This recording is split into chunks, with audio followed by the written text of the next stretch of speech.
नमस्कार प्रिय विद्यार्थियों, हिंदी क्लास में आपका स्वागत है। सेंट्रल एकेडमी सीनियर सेकेंडरी आपका अभिनंदन करती है।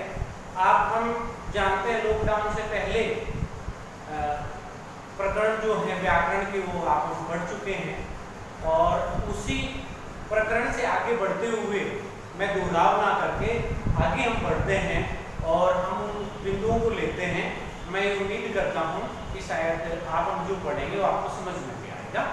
अपना अगला जो बिंदु है, अगला जो प्रकरण है वो क्या है? सहप्रश्न व्याख्या है।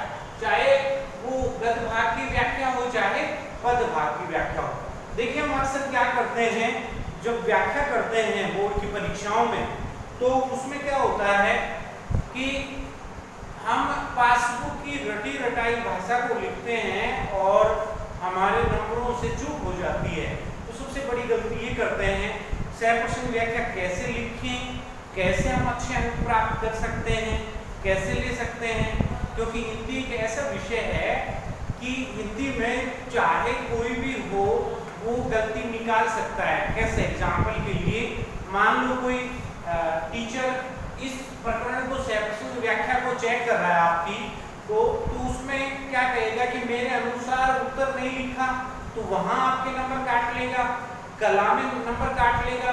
तो इसका हमें समुचित एक तरीका होता है लिखने का, वो आज हम देखते हैं। अपना जो प्रकरण है वो क्या है? सहप्रश्न व्याख्या है। सहप्रश्न व्याख्या गद्य भाग में भी आती है और पद भाग में भी, ये चार की आती है। तो देखिए सहप्रश्न का जो अर्थ है वो क्या देखते हैं। सहप्रश्न का अर्थ क्या है? सह उपसर्ग का अर्थ होता है सहित। क्या अर्थ होता है? सहित। सहित यानी क्या कहेंगे? साथ। इसको हम क्या कह सकते हैं? साथ। और प्रसंग का अर्थ क्या होता है? कोई भी टिप्पणी या बिंदु। प्रसंग का अर्थ क्या होता है? कोई भी बिंदु। इसको आप कविता ले लें या कोई गद्य भाग का विषय ले लें, ये भाग कोई भी हो सकता है। या तो क्या हो सकता है? प्रसंग किसी बिंदु का हो या फिर कविता या गद्य भाग का कोई भी विषय होता है। तो सहप्रसंग का अर्थ जो पहला हम लिखते हैं, देखिए सहप्रसंग, दूसरा क्या हो गया? व्याख्या, और तीसरा क्या हो गया? विशेष। ये तीन बातें आप सहप्रसंग में लिखते हैं और लिखते आए हैं। तो इसको आगे देखते हैं। सहप्रसंग का अर्थ क्या हो गया? सहित या साथ। प्रसंग का अर्थ हो गया बिंदु या कविता या गद्य का कोई भी विषय, अर्थात उस कविता या बिंदु के साथ सहित जो प्रसंग है उसको अपने को जोड़ना है, तो वो क्या कहलाता है? सहप्रसंग कहलाता है। अर्थात वो प्रसंग, वो बिंदु, वो कविता कहाँ से ली गई है, अपनी जो पाठ्य पुस्तक है उसमें क्या आता है। तो देखिए सहप्रसंग में पहली जो बात आती है वो क्या आती है? हमारी पाठ्य पुस्तक का नाम। पाठ्य पुस्तक का नाम अपने को डालना पड़ेगा। ठीक है, जैसे अपनी कौन सी है बुक? सृजन है। मान लीजिए उदाहरण के लिए क्या हो गई? सृजन। और दूसरी जो बात है अपने को क्या डालनी पड़ेगी इसमें? दूसरी बात क्या डाल दें? कवि या लेखक। कवि या लेखक। आप जानते हैं पद भाग है तो क्या? कवि, और गद्य भाग है तो लेखक। ये दो बातें हम इसमें डालनी पड़ती हैं, सहप्रसंग में डालनी पड़ती हैं। पाठ्य पुस्तक का नाम और कवि या लेखक का नाम। जैसे मैं आपको बता दूं, उदाहरण के लिए कबीर साहब का एक पद ले रखा है, कागा काको धन हरे कोयल काको देख, मीठा शब्द सुनाए के जग अपना करी ले। तो आप जानते हैं कोयल और कौवा जो होता है उसके स्वभाव के बारे में बता रखा है कि कोयल और काग किसी का धन नहीं हरता है, अपनी वाणी से ही प्रभावित कर लेते हैं। तो ये क्या हो गया पद? तो हमको सबसे पहले देना पड़ेगा कि उपयुक्त प्रसंग हमारी पाठ्य पुस्तक इससे लिया गया है और इसके कवि कौन है? कबीर साहब। भाग हैं। तो ये क्या हो गया, सेक्शन। व्याख्या में जब आते हैं तो व्याख्या में देखिए दो बातें डालनी पड़ती हैं। सरलार्थ का अर्थ होता है सरल अर्थ। इन पंक्तियों का हम क्या करेंगे, सरल अर्थ करेंगे। किन पंक्तियों का, काका काको धन हरे, कोयल काको देत मीठा शब्द सुनाए के जग अपनो करी ले।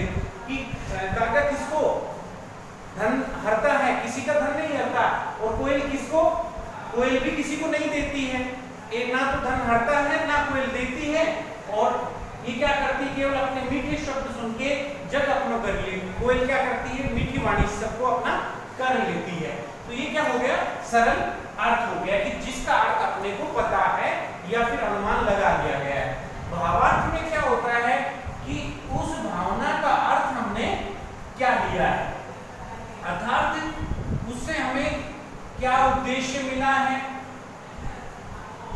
उससे हमें क्या प्रेरणा मिली है, किससे, सप्रसंग। हम उसकी व्याख्या में दो करेंगे, एक तो सीधा सरल अर्थ लिख देंगे और दूसरा क्या लिखेंगे, भावार्थ में उसका उद्देश्य क्या है, इस पंक्ति का, उससे हमें क्या प्रेरणा मिली है और हमारे जीवन में उसकी क्या महत्व है, जीवन में क्या है, व्यवहार उपयोगी है, तो क्या उसका जीवन में उपयोग है। ये बातें हमने इसमें से ले ली। तो मैं फिर बताना चाहूंगा, सप्रसंग हो गया, व्याख्या हो गई, व्याख्या में दो बातें हो गई, सरलार्थ और भावार्थ। सरलार्थ में सरल अर्थ, भावार्थ में उद्देश्य और प्रेरणा। अब आ जाते हैं अपन विशेष, जहां हम मार्क खाते हैं, जहां हमारे नंबर काट जाते हैं। हम पासबुकों में क्या करते हैं, सीधा सा लिखते हैं कि इसकी भाषा शैली शुद्ध एवं सरल है। यही हम गलत करते हैं। देखिए मैं आपको बता दूं, कला पक्ष में दो बातें आती हैं। पहला कला पक्ष में आती है भाषा, क्या आती है, भाषा। भाषा कोई सी भी हो सकती है, कबीर की क्या है, सदुकड़ी भाषा है, सदुकड़ी यानी साधुओं की, या फिर भाषा आ सकती अवधि,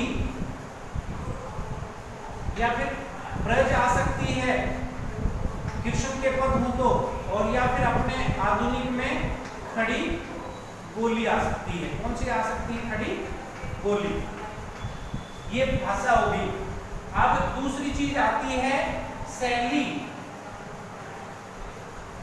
शैली हम क्या करते हैं, शुद्ध एवं सरल करते हैं, लेकिन नहीं, शैली में आपको बता दूं 12 प्रकार होते हैं शैली के। कितने प्रकार होते हैं, 12। तो लेकिन हम गद्य भाग में क्या कर सकते हैं, गीतिकात्मक शैली होती है, और कौन सी शैली होती है, गीतिकात्मक। किसमें, पद भाग में। क्यों, क्योंकि कविता एक गीत होती है और गीत को हम गा सकते हैं, इसलिए कौन सी शैली कह सकते हैं उसको, गीतिकात्मक। और इसमें गद्य भाग में क्या होता है, वर्णनात्मक हो सकता है शैली, उसमें किसमें आएगा, ये गद्य भाग। ये शैलियां अलग होती हैं। तो हम पढ़ रहे हैं कला पक्ष। कला पक्ष में क्या क्या बातें डालेंगे, भाषा, शैली, और तीसरा गुण, अलंकार,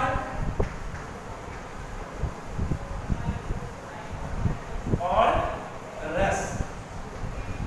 ये चीजें किसमें आती हैं, कला पक्ष में आती हैं। ये बातें जब तक आप नहीं डालेंगे आपको अच्छे नंबर नहीं आएंगे। अच्छे नंबर लेने की कला होती है जो इस प्रकार से। अब क्या होता है, विशेष में कला पक्ष हो गया, और भाव पक्ष में क्या आता है, भाव पक्ष में आएंगी हमने जो सप्रसंग में सरलार्थ और भावार्थ लिखा था वही आएगी, कि हमने कवि या लेखक से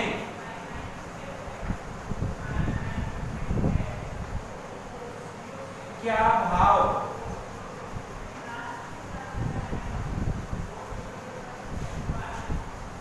ग्रहण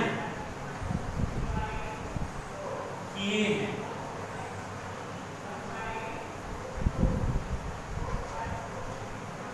भाव लिख दीजिए, शिक्षा लिख दीजिए, और या फिर क्या लिख दीजिए,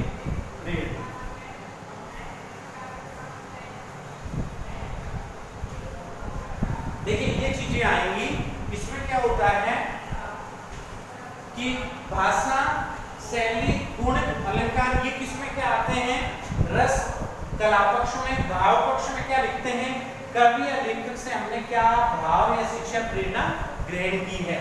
तो ये हमारे प्रकृत जो 100% व्याख्या ये इस तरीके से है कि हम अच्छे से अच्छे नंबर ले सकते हैं। 100% आता है पाठ्य पुस्तक का नाम, कवि या लेखक का नाम, व्याख्या में आएगा सरलार्थ, भावार्थ सरलार्थ में सरल अर्थ लेखक, और भावार्थ में उद्देश्य और प्रेरणा, जीवन व्यवहार में क्या उपयोगिता है, और कला पक्ष में भाषा, शैली, गुण और अलंकार और रस, और भाव पक्ष में क्या आएगा, कवि या लेखक से या उन पंक्तियों से हमने क्या भाव ग्रहण किए हैं।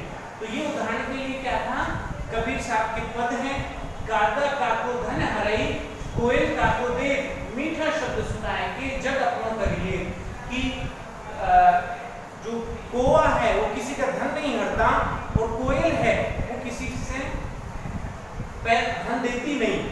सब इसमें अंतर क्या है, व्यवहार में। एक अपनी वाणी से क्या कर लेता है, दूसरे को प्रभावित कर लेता है, अर्थात वाणी की उपयोगिता बताई है। क्या बताई है, वाणी की उपयोगिता बताई है, और हमें क्या मीठी वाणी का उपयोग। तो इसलिए अंतिम में आप हमने जो टॉपिक पढ़ा है उसके होमवर्क पे आ जाते हैं। तो प्रश्न ये है कि प्रश्न जो है आपका उपयुक्त पद की 100%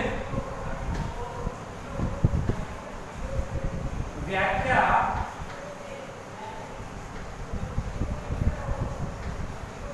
कीजिए। ये आपके लिए क्या है, होमवर्क है। ये आपके लिए क्या है, होमवर्क। इस पद की आपको क्या करना है, इस पद का होमवर्क करना, उपयुक्त यानी जो ऊपर दिया गया इस पद की क्या करनी है आपको, 100% व्याख्या करनी है। और होमवर्क भेजिए, उसमें मैं आपको देखूंगा कि आप इनको अप्लाई करते हैं या नहीं, कितना कर पाते हैं। आपने ध्यानपूर्वक पढ़ा सुना, उसके लिए धन्यवाद। मिलते हैं अगली क्लास में। Thank you.